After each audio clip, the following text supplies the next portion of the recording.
Ayan yung park, guys. Ang laki. Ang lawak. Ayan.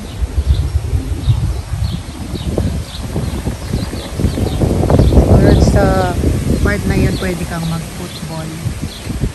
Ayan. Pwede ka rin mag-bike. Siguro very soon kukuha kami ng bike para pag napupunta kami ng park, pwede kaming mag-biking. Tapos nagbabaon kami ng snacks at coffee ni Butch. Kasi yung mga bata naman okay na sila sa water. Yan. Kita niyo yung mga ibon, guys. Yan. Hindi ko alam kung anong tawag sa mga birds na yan.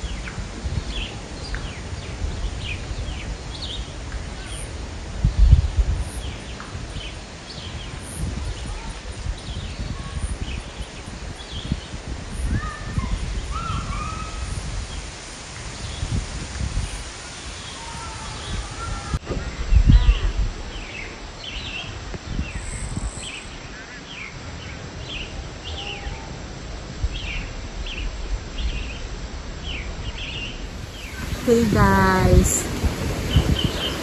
time check, 3:26 p.m.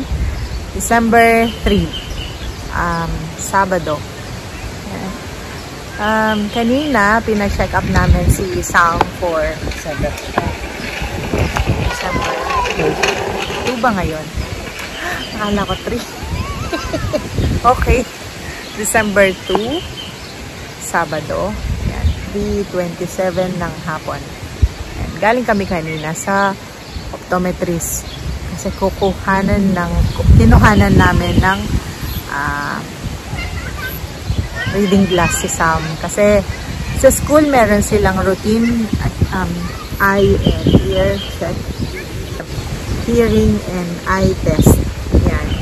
Yung dalawang yan ginagawa sa mga schools, and si Lucas nakalagay naman doon na may reading glasses na siya. So, si Sam naman, yun, nirecommend na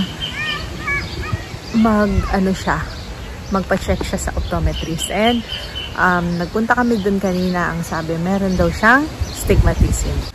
So, kailangan niyang mag-reading glass, and, ayun, after namin doon sa optometrist, kumain lang kami. Tapos, nag-request si Sam na kung pwedeng mamasyal kami dito sa may park, and yung park na to is malapit lang sa bahay namin. Ang ganda dito, guys, sobrang mahangin, sobrang fresh air, tapos yan, relaxing yung sounds kasi ang daming ibon, yan. Tapos ano pa ba, well, considering na weekends, usually madaming tao. Siguro like kung sa Abu Dhabi ito. Pero since New Zealand ito, konti lang yung tao, guys. So, yun. There's plenty of mga palaruan ng bata dito. Mga slides, yan. Enough para sa mga bata kasi konti lang yung kids. And ang daming parks dito sa New Zealand, guys. Sa mga hindi nakakaalaman, dito kami sa Auckland, New Zealand. So, yan. Ang daming parks dito. Tapos, free yung entrance, syempre. I think ang nakikita lang namin kulang dito is yung restaurants or coffee shops inside the park. Kasi sa sobrang relaxing dito, guys, aantukin ka talaga. I mean, kung wala kang kausap dito, talagang aantukin ka, guys. Kung naririnig nyo yung hangin, sobrang relaxing, sobrang peaceful dito guys. Yan. Actually yung mga kids parehas silang may sipon. I think because si Sam kasi nag-swimming siya kahapon. Maski hindi na maganda yung pakiramdam niya. Yun. So, dahil sa malamig. Kaya, ayan. May sipon na ang magkapatid. Are you done playing, guys?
Guys, good morning.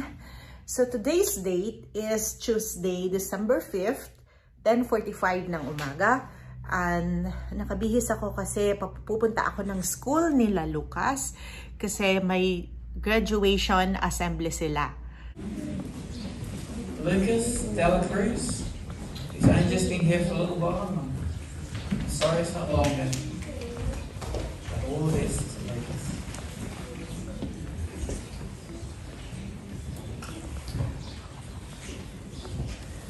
Leo. Andas! Andas! Andas! Away!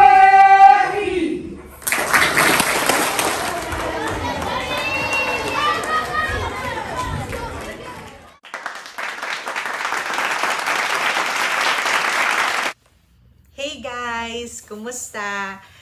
So, halos kakauwi ko lang guys from school nila Lucas. Well, actually, nag-lunch na ako. Pagtapos kong mag-attend dun sa graduation assembly nila Lucas. So, nakakatuwa kasi almost 1 month pa lang nakasama na siya sa graduation ceremony. So, from Abu Dhabi, natapos niya yung grade 5. And so, nung nagpunta kami ng school, like immediately nung nakahanap kami ng address, dito sa Auckland, ang unang inasikaso namin was to find a school for our children. And as I explained sa previous videos ko guys, hindi ko gusto mo yung school o maganda yung reviews, for example, ng isang school na inaay ninyo ng family mo for your kids, dun pwedeng i-enroll yung mga kids. May kanya-kanyang sakop yung bawat schools. And almost lahat naman ng streets dito sa New Zealand may mga schools. So, usually walking distance lang. Yung bahay, papuntang schools, vice versa. So, natanggap sila Sam at Lucas sa school na malapit lang din sa bahay. So, walking distance lang. Yung first day nila sa school was November 9. So, today is only December 5. So, almost 1 month pa lang, mag-4 weeks pa lang, nakasali na sa graduation si Lucas.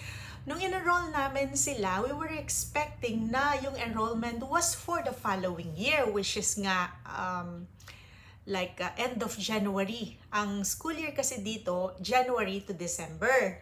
Well, technically, February na siya. First week of February yung classes dito sa New Zealand. And so, yun nga, hindi namin na-expect, but we were so appreciative na tinanggap kami ng principal. Tinanggap ng principal yung mga kids namin sa ongoing curriculum, ongoing classes, although 6 weeks na lang yung natitira for them. And so, we're very happy at yung mga bata na-enjoy naman nila. So, nagtuloy-tuloy na. And si Lucas, lilipat siya ng school, pero walking distance pa rin. Malapit din siya sa bahay namin. Konting kembot lang siya mula sa school ni Sal. Konting kembot lang, andun na siya sa lilipatan niyang school. Kasi magi-intermediate school na si Lucas. So, ganun dito guys.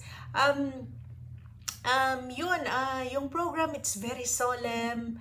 Meron akong snippets nung videos na pinakita ko dun sa graduation ceremony. It was very quick, very solemn. Tapos yung kumbaga meron din pinakita na yung Maori language, Maori culture na very beautiful guys kung nandito kayo sa New Zealand. Pag na-witness ninyo yung tradition nila, yung culture nila, yung language nila guys, it's very unique but at the same time, it's very beautiful guys. Ang sarap pakinggan sa tenga ng language nila. So, ayun, maiksi lang yung program and then umuwi na ako kasi si Butch actually nasa school siya. So, ako lang yung nakapag-attend ng graduation ni Lucas.